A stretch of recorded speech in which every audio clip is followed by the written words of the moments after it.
Welcome to another Auto Ricambi video where we will replace this fuel injection connector that's used on a lot of the sensors, the injectors, the cold start injector, etc. And here's a new one. Actually the connector itself and this rubber boot are two separate items, and I just bought the connector and slid the rubber boot on it. And first step is to take the old one off. This one has a metal clip that holds it on, and a lot of times if this is a new one or whatnot, then one needs a screwdriver to pry these clips apart to take it off, but because it's old, it's so worn, it can just be taken off. So the first step is to look at how long this wire is, and then need to cut this off. Ouch. And on this one, polarity doesn't matter because this is just a resistor, so it doesn't matter which side goes where. Okay, so I removed the electrical tape from the old wires, and then I cheated because I prepared the connector with some of the connectors that I've put on and heat shrink tubing. There are several ways of doing this. I like these type of connectors that don't have an insulation, but there are other types available. Here's two types. This one has heat shrink tubing already on the outside, and it's kind of built in, and then I think this is the most common one.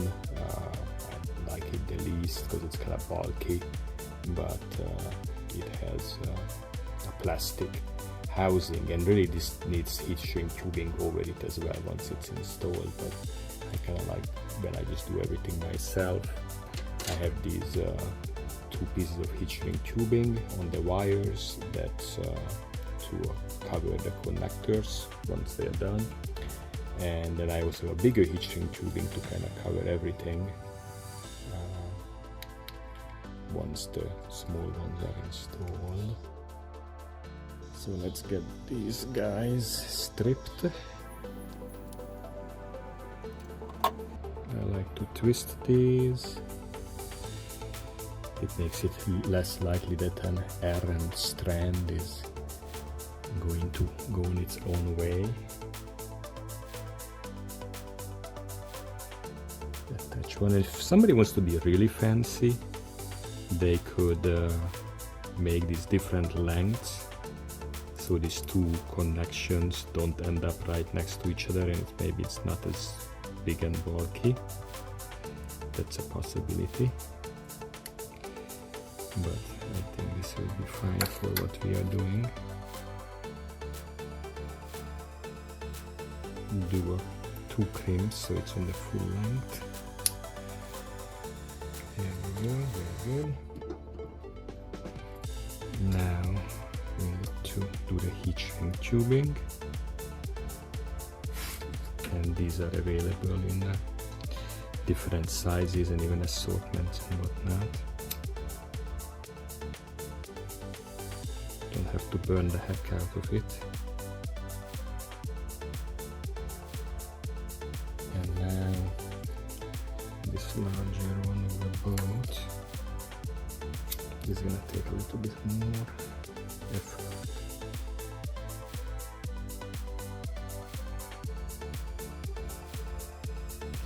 And now we can cover it with electrical tape and then plug it back in. And now I'm going to wrap the wires in electrical tape just for protection and so it looks better.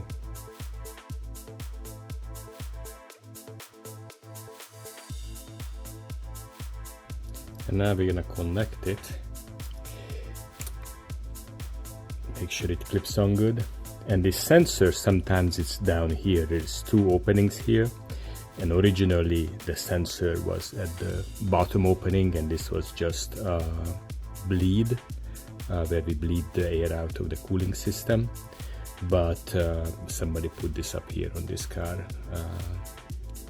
It's probably, if it's down, it hits the radiator fan, and if it's up here, it could possibly hit the hood. So I mean, they're both as good or as bad as the other.